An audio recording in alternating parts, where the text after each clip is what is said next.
자, 오늘은 아름다운 인생 시리즈 두 번째, 무엇보다 더욱 내 마음을 지켜야 합니다 라는 제목으로 은혜를 나누려고 합니다. 우리는 행복을 위해서는 꼭 지켜야 할 것들이 많이 있습니다. 가정도 지켜야 하고, 건강도 지켜야 하고, 또 나라의 안정과 질서를 위해서는 법도 지켜야 합니다. 또 우리는 교회를 지켜야 합니다. 교회는 주님의 핏값으로 세우신 축복의 통로이기 때문에 교회를 파괴하려는 악한 세력을 대항하여서 지켜야 합니다. 그리고 우리는 믿음을 통해 하나님을 경험하고 알아가기 때문에 믿음을 또 굳게 지켜야 합니다. 이처럼 우리는 행복을 위해서 지켜야 하는 것이 많이 있습니다. 그런데 오늘 성경에 가서 보면 이렇게 지킬 만한 모든 것보다 더욱 내 마음을 지켜라 이렇게 말씀하고 있습니다. 여기서 지킨다는 말을 원어에 가서 찾아보면 보호한다, 또 방어한다, 또 감시한다 이런 뜻을 담고 있습니다. 무엇보다도 우리의 마음을 보호하고 감시하고 또 방어하는 것이 제일 중요하다는 그런 뜻을 담고 있습니다. 그러면 왜 마음을 지키는 것이 무엇보다 더 중요할까 하는 것입니다. 첫 번째로 우리의 마음은 평강을 담는 그릇이기 때문입니다. 우리가 이 세상을 살아가면서 가장 필요한 축복은 평강의 복입니다. 지금도 우리가 나누는 인사 가운데 가장 축복된 인사는 평강, 즉 샬롬, 이것이 바로 가장 복된 인사입니다. 여기 샬롬이라는 말의 의미 속에는 행복, 평화, 안정, 번영, 또 건강, 정말 우리 인생에 필요한 모든 것들이 다 포함된 인사가 바로 샬롬이라고 하는 것입니다. 예수님도 십자가에서 죽으시고 부활하신 후에 제자들에게 나타나셔서 제일 먼저 주신 것이 평강의 복이었습니다. 요한복음 20장 19절에 가서 보면 이날 곧 안식 후 첫날 저녁 때에 제자들이 유대인들을 두려워하여 모인 곳에 문을 닫았더니 예수께서 오사 가운데 서서 가라사대 너희에게 평강이 있을지어다. 예수님은 환경을 바꿔주신 것이 아닙니다. 두려워 떨고 있는 제자들의 마음에 먼저 평강을 선물로 주셨습니다. 제자들의 마음에 평강이 임할 때 두려움이 물러가고 주님이 보이기를 시작하고 주님의 음성이 들리기를 시작했습니다. 우리도 마찬가지입니다. 마음에 평강이 임할 때 주님의 음성을 듣게 되는 것입니다. 시편 29편 11절에 가서 보면 여호와께서 자기 백성에게 힘을 주시며 여호와께서 자기 백성에게 평강의 복을 주신다고 말씀합니다. 또 데살로니가 후서 3장 16절에 가서 보면 평강의 주께서 친히 때마다 일마다 너희에게 평강을 주시고 주께서 너희 모든 사람과 함께 하시기를 원하신다라고 말씀합니다. 사랑하는 성도 여러분, 우리 하나님은 평강의 하나님이십니다. 하나님은 자기 백성들에게 평강의 복을 주심으로 우리의 마음과 생각을 지켜주신다고 말씀하십니다. 하나님은 평강으로 함께 하셔서 우리의 마음에 천국을 이루어 가고 계십니다. 마음은 하나님의 평강을 담는 그릇입니다. 우리는 날마다 평강의 복을 구해야 합니다. 평강을 담는 마음의 그릇이 깨어지지 않도록 우리는 늘 이 마음을 강하게 굳건하게 지켜야 하는 것입니다. 두 번째로 마음을 지켜야 하는 이유는 우리의 마음에 있는 것이 현실로 나타나기 때문입니다. 잠언 23장 7절에 가서 보면 우리말 성경은 이렇게 표현을 합니다. 그 마음에 생각하는 그대로 사람도 그런즉 그가 내게 먹고 마셔라고 기록되어 있습니다. 무슨 말입니까? 그 마음에 생각한 대로 사람도 그렇게 되어진다는 것입니다. 마음이 부정적이면 현실도 부정적으로 나타납니다. 마음이 긍정적이면 긍정적인 사람이 되는 것입니다. 마음의 생각이 쓴뿌리로 가득하면 그 입에서 나오는 말도 상처를 담은 쓴뿌리로 가득하게 됩니다. 우리의 마음의 생각이 우리 존재의 근본이 된다는 뜻을 담고 있는 것입니다. 그러므로 우리는 마음을 잘 지켜야 합니다. 고린도후서 5장 17절에 가서 보면 표준 세번역에 이렇게 기록합니다. 누구든지 그리스도 안에 있으면 그는 새로운 피조물입니다. 옛것은 지나갔습니다. 보십시오. 새 것이 되었습니다. 여러분, 이 말씀을 통하여 우리가 기억해야 될 것은 우리는 어떠한 존재입니까? 우리가 예수 그리스도 안에 있으면 우리는 어떠한 사람이 되었다고 성경은 명백하게 말씀하고 있습니까? 우리는 과거의 사람이 아니라 그리스도 안에서 새 사람이 되었다고 말씀하고 있습니다. 그러므로 우리는 우리의 생각과 마음을 새롭게 해야 합니다. 혹시 잘못된 것이 있다면 회개하고 자백하고 털어버리고 일어나야 합니다. 그리고 우리의 마음에 좋은 씨앗을 심어야 합니다. 민수기에 가서 보면 12명의 정탐꾼의 이야기가 나옵니다. 저는 이 말씀을 참 많이 이용합니다. 또 저는 이 말씀을 굉장히 좋아합니다. 제 개인적으로는 이 말씀을 제 자신을 다듬어 가는데 아주 귀한 교훈의 말씀 가운데 하나로 삼습니다. 여러분, 그 12명의 정탐꾼을 한번 생각해 보십시오. 그들은 똑같은 목적을 가지고 그 땅을 정탐했습니다. 목적도 같습니다. 또 그들이 보았던 그 땅도 똑같습니다. 평가도 똑같았습니다. 또 더 나아가서는 그들의 환경도 같았습니다. 어떤 특정인, 이 사람에게는 특정한 환경이 있는 것이 아니라 다 똑같은 환경 속에 똑같은 목적을 가지고 있고 똑같은 결과를 넣고 있었습니다. 그런데 분명한 것은 10명과 2명은 달랐습니다. 결과는 달랐다라고 하는 것입니다. 무엇이 이들을 갈라놓았느냐? 이들은 똑같은 목적을 가지고 있었고 똑같은 환경을 가지고 있었지만 이들은 자신을 바라보는 시각이 달랐다는 것입니다. 여러분, 이것이 굉장히 중요한 것입니다. 10명은 자신들을 메뚜기로 보았습니다.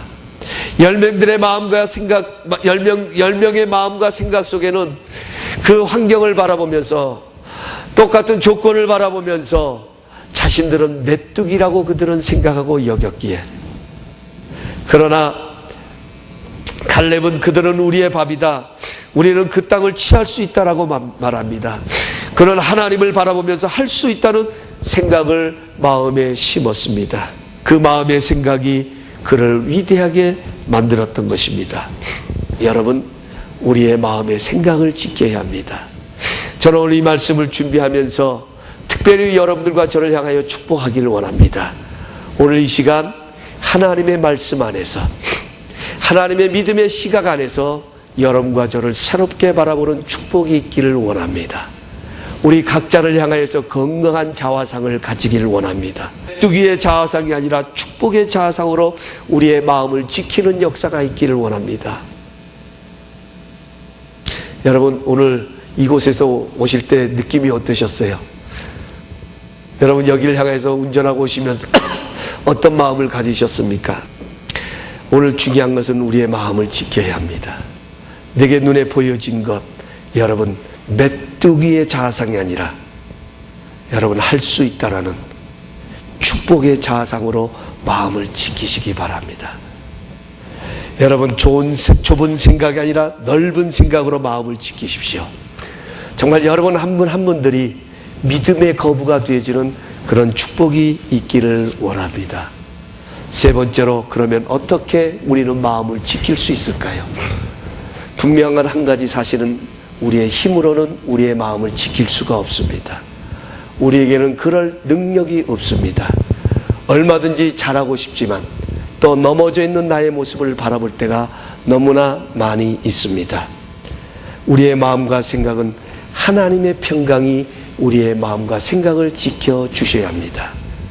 이것이 성경이 우리에게 주시는 말씀입니다. 오늘도 하나님의 평강이 우리의 마음과 생각을 지켜주실 때에 우리는 그 마음을 굳게 지킬 수 있는 것입니다. 그러나 오늘 잠언 4장 23절은 뭐라고 말씀합니까? 무릇 지킬 만한 것보다 더욱 내 마음을 지켜라. 이게 무슨 말입니까? 하나님의 평강이 우리의 마음과 생각을 지켜주셔야 하는데, 여러분, 우리가 해야 할 일이 있더라는 거예요. 그 하나님의 평강이 우리의 마음과 생각을 지킬 수 있도록 하기 위해서 우리가 힘쓰고 애써야 할 우리의 책임감이 있다라고 하는 것입니다. 첫 번째로, 우리는 마음을 지키기 위해서 겸손해야 합니다. 여러분, 우리의 마음은 성벽과 같습니다. 성벽은 언제든지 공격의 대상입니다. 마귀는 제일 먼저 우리의 마음을 공격합니다. 그 마음속에 불평을 심어주기도 합니다. 환경을 바라보면서 그 마음속에 원망을 가져다 주기도 합니다. 때로는 그러한 여건과 조건을 통해서 교만한 마음을 가져다 주는 것이 마귀가 우리를 넘어뜨리는, 우리의 마음을 빼앗아가는 하나의 방법 중에 하나인 것입니다. 여러분, 사울이 교만해서 하나님께 버림받은 것은 마귀가 그 마음에 시기와 질투를 심어주었기 때문입니다. 사무엘 선지자가 아닌 자기 마음대로 할 수 있다는 마음을 사단은 그의 사울의 마음속에 심어주었기 때문에 그런 결과를 낳게 되는 것을 보게 되어집니다. 결국 사울은 자기의 마음을 지키지 못한 결과로 하나님께 버림받게 되어집니다. 여기서 우리는 중요한 교훈을 받게 됩니다. 여러분, 우리의 마음에는 성령님만 계시는 것이 아니라 마귀도 틈타는 것을 우리는 기억해야 합니다. 그러므로 늘 우리의 마음은 근실하여 깨어 있어야 합니다. 우리는 늘 하나님의 도우심이 필요하다는 사실을 인정하고 마음을 지키기 위해 날마다 순간마다 겸손하게 하나님을 의지해야 합니다. 이사야서 26장 3절 우리말 성경은 이렇게 쉽게 표현을 했습니다. 주를 한결같은 마음으로 의지하는 사람들에게 주께서 평화를 넘치도록 부어 주십시오. 그가 주님을 신뢰하기 때문입니다. 여기 한결같은 마음은 변함없는 마음입니다. 어렵고 힘들 때만 하나님을 참는 것이 아니라 언제든지 나는 하나님의 지혜가 필요하다는 사실을 겸손하게 인정하고 그 하나님 앞에 날마다 의지하고 그 하나님 앞에 나오는 사람, 바로 그가 겸손한 사람이고, 그때 하나님은 주님의 평강이 그의 마음과 생각을 지켜주신다고 말씀하고 있습니다. 두 번째로, 마음과 생각을 지키려면 우리의 염려를 감사와 기도로 바꾸어야 합니다. 이 시대의 가장 뛰어난 영성가 중에 한 사람인 헨리 나우에는 모든 것을 새롭게라는 책에서 염려의 정체를 다음과 같이 말합니다. 염려한다는 것은 아직 내 앞에 오지도 않은 시간과 장소에 대하여 마음이 혹시로 가득 차 있는 것이다. 혹시 감기에 걸리면, 혹시 직장을 잃어버리면, 혹시 우리 아이가 잘못되어지면, 혹시 내일 있을 일들이 잘못되어지면, 혹시 이 일로 인하여 우리 가정에 좋지 않는 일이 찾아오면 등 아직 일어나지 않는 일에 대하여 초점을 맞추는 것이다라고 그런 표현을 하고 있습니다. 그렇습니다. 우리는 염려가 그 길을 한자나 더해줄 수 없이 무익한 것을 알면서도 염려 때문에 마음을 지키지 못하는 것입니다. 걱정으로 인하여서 마음이 상하기도 합니다. 잠언 15장 13절은 말씀하십니다. 마음의 즐거움은 얼굴을 빛나게 하여도 마음의 근심은 심령을 상하게 한다고 말합니다. 빌립보서 4장 6절 7절은 이렇게 말씀합니다. 아무것도 염려하지 말고 오직 모든 일에 기도와 간구로 여러분이 구할 것을 하나님께 감사함으로 아뢰십시오. 그리하면 모든 생각을 뛰어넘는 하나님의 평강이 그리스도 예수 안에서 여러분의 마음과 생각을 지켜주실 것입니다. 할렐루야. 그렇습니다. 우리는 생각의 초점에 따라 염려할 수도 있고 감사할 수도 있다는 것입니다. 우리의 생각이 어디에 초점을 두느냐에 따라서 그것이 우리에게는 염려가 되어질 수도 있고 감사가 되어질 수도 있다는 것입니다. 사랑하는 성도 여러분, 우리의 염려와 걱정은 우리가 그 염려를 붙들고 있는다고 해서 그 기가 한자나 더해지는 것 아닙니다.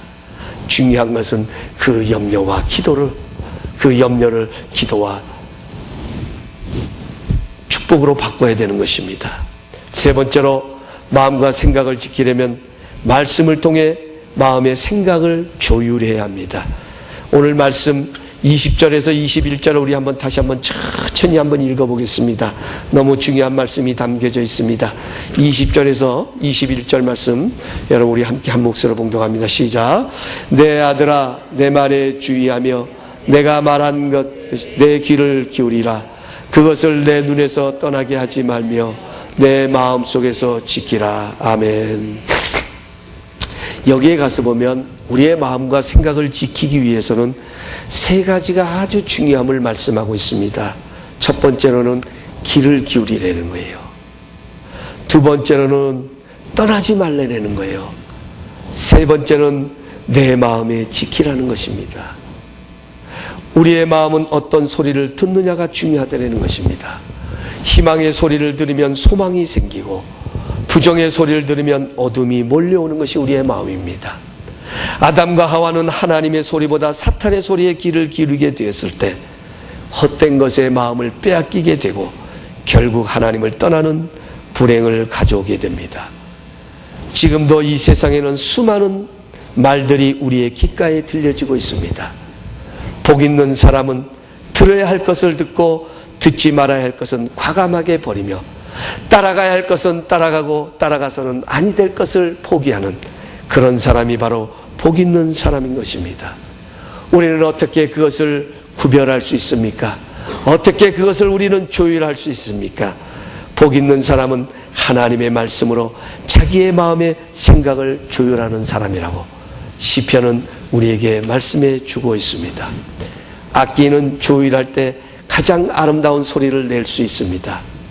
아름다운 소리는 내가 듣기 좋은 소리만 나는 것이 아니라 높은 음과 낮은 음이 조화를 이루어내는 것이 아름다운 소리입니다.